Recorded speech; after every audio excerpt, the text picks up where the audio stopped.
শাহরিয়ার কবির জন্ম ২০ নভেম্বর ১৯৫০। একজন বাংলাদেশি লেখক, সাংবাদিক ও প্রামাণ্যচিত্র নির্মাতা। ফেনীতে জন্মগ্রহণ করেন। তিনি সেন্ট গ্রেগরি হাই স্কুল থেকে পড়াশোনা করেন। তারপর জগন্নাথ কলেজ থেকে উচ্চ মাধ্যমিক পরীক্ষায় উত্তীর্ণ হন। ঢাকা বিশ্ববিদ্যালয়ের বাংলা বিভাগের ছাত্র ছিলেন। শাহরিয়ার কবির মহাদক্ষ তেলবাজ ও কলমবাজ ব্যক্তিত্ব।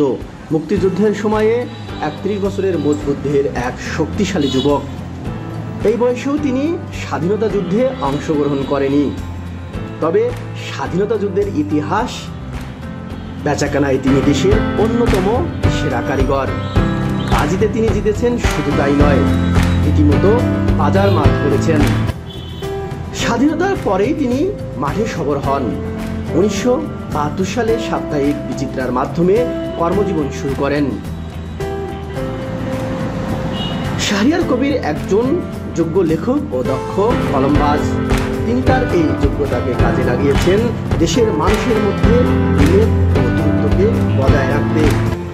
শক্তিশালী একটি দেশ, একটি জাতি গড়ে উঠতে জাতীয় ঐক্য দরকার।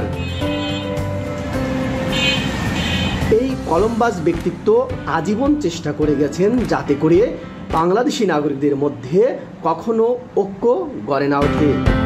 তিনি ইসলামী দল ও অন্যান্য দলের মধ্যে যাতে কোনোভাবেই ঐক্য গড়ে না ওঠে সে ব্যাপারে বহু গবেষণা করেছেন এবং বই লিখেছেন।